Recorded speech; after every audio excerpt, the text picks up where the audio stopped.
you got to be selling something that you actually feel will help the customer.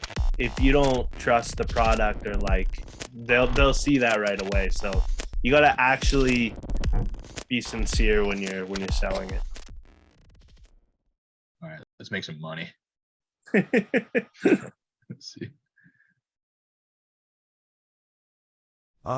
Hey there. Nice store you've got here. Thanks very much. My name's Imran. I'm one of the associates here. What are your names? Oh, I'm John and this is my friend Azealia. We just stumbled upon this store and thought we'd check it out.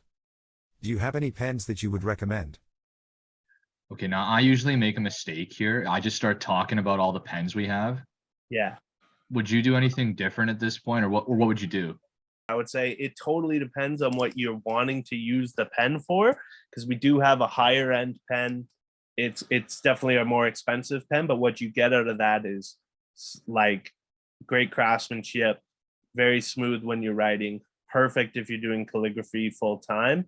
And then but if you think that's a bit too extreme of a pen for you, then you can do we have this $20 Y pen, and pen Y is, $20. It still writes smooth, it's still very crisp, but you're not going to get the kind of luxury you get from the $150 pen, something like that. Okay, that makes total sense. Let me try that. That's good advice. Well, it totally depends on what you would be using the pen for, John. So can you or Azealia tell me a little bit about what you might be using this purchase for? Well, I'm a calligrapher and I'm looking for a new pen for an upcoming project. I've heard good things about your store, and I'm hoping to find something that matches my style and needs. Okay, so now I'll do what you said, where it's like, well, if this is for work, then we've got this great pen. Yeah. Oh, I see. Well, if you're a full-time calligrapher, then you might be interested in our Elegance Ink fountain pen, which is our top-of-the-line luxury pen. Definitely a worthwhile investment for someone who is a full-time calligrapher. That felt good. That sounds interesting. So, can you tell me a little more about the construction material and ink type for this pen? Sure. This specific pen, the Elegance Ink fountain pen, is made out of titanium, which is going to last you a lifetime. And it's got a water-based ink that writes extremely smooth and vibrantly. So definitely worth the investment for a pen like this. Nice. Feels right. I see. Well, that sounds like a good pen, but I'm not sure if it's within my budget. Can you show me some other options that might be more affordable? Okay, now we haven't really talked about specific prices yet. So what do you think I should do here? Yeah, that's where it gets tough, man. This is the heat of the moment, bro. I wouldn't go straight to the $20 pen. I would keep trying to sell the $150, the Oh, Elegant Ink one. So I'd be like, I would be like, the $150 pen, it seems like a big investment right now, but it's going to last you much longer than the lower price pens. And the difference in like results with this pen is like amazing. It's best pen on the market. And then if she doesn't go for that, then just be like, all right, take the $20 pen. Like, I'd be like, all right, okay, this one's $20. It's still pretty good. all right. Let me try that. I totally understand, Azealia. It might seem like a big ticket item, but the truth of the matter is, the Elegance Ink fountain pen is going to last so much longer, especially if this is something you're using daily and frequently. By the time you replace cheaper pens, over the next couple of years, hopefully as you grow your business, you'll have probably spent more than you would if you make the investment now. And your quality will also not be the same if you continue to just buy cheaper pens over the years. This is going to be an upfront investment, but you're going to be using the best tool for the job. So if I was you, I would think about getting the Elegance ink fountain pen. Nice, dude. That was perfect. The prep helped, man. Thanks. Because I Yeah. would have backed down for sure. I understand what you're saying, Imran, but I'm still not sure if it's within my budget. Can you show me some other options that might be a little more affordable? Yeah, so that was a good try. And the good thing is she's not mad, right? True, She's true. she's not like, oh, I can't believe it. Yeah. So yeah, just be like, okay, well, we do have, what's it called? What's the $20 pen called? We've got we've got the Glide Pro rollerball pen. Okay, so yeah, we got the Glide Pro rollerball pen, still a very good pen. Precise smooth ink, delivery, premium feel. It's going to give you that bold, vivid writing you're looking for, and it's ergonomic grip, and it's still got an ergonomic grip. So, of course, like, while this isn't the Elegance fountain pen, still a high quality pen that's going to be able to give you the results you need.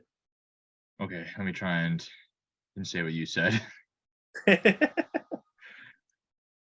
Absolutely, Azealia. So we also have a pen called the Glide Pro Rollerball pen, and this pen's made out of high quality aluminum. It's got a gel-based ink, so still a great pen. Not as sophisticated and long-lasting as the Elegance ink, but definitely a pen that's going to do the job, that has really vivid colors and smooth writing style to it. So that one is $19.99.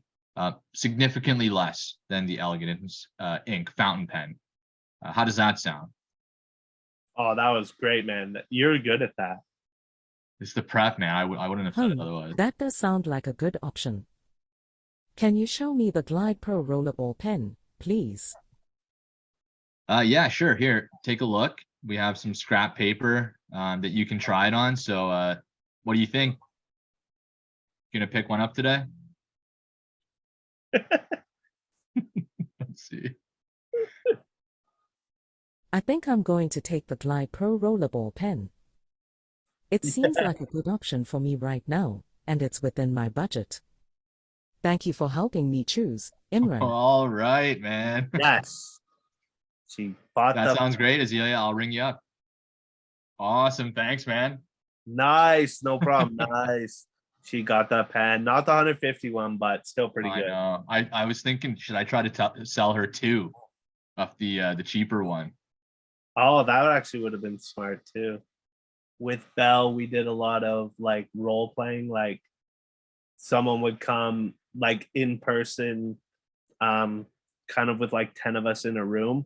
Like, one person would pretend to be the customer and the other person would pretend to be the sales person.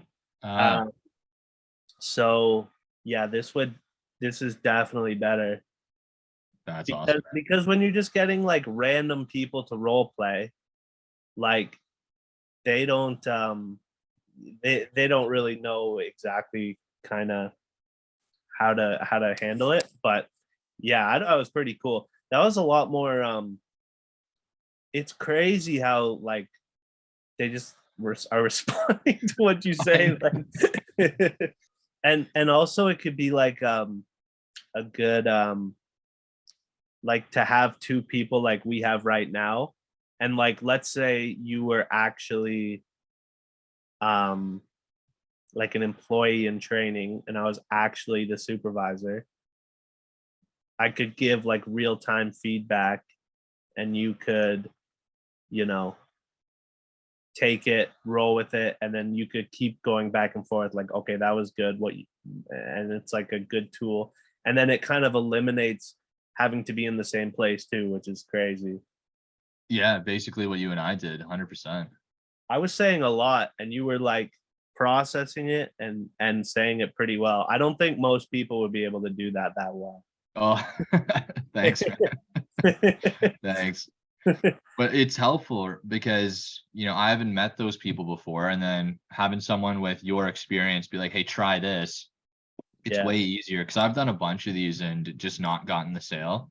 Yeah. And it's usually because I'm just not asking enough questions, or I just don't have experience, you know? So Yeah. it helped a lot, man. No, that's cool, man. Cool. Well, I'm gonna like keep doing this, and I'm gonna just see how big of a purchase I can make. Because sometimes apparently they will come in and they're looking for like gifts for their clients. They're like calligraphy pen suppliers. So you can sell like 50 Elegance ink pens. Okay. So we have like an ongoing sort of like bet right now is to see who can make the biggest sale. Do you have any advice on not getting discouraged? Every interaction's a new interaction, so you got to have a short memory. You got to know that it is like a respectable product, and the best you can do is kind of break the ice and like educate them on the product. You know, try your best, but like just because you get a no, it's not always, you know, 100% your fault. Could just be they were a tough sale.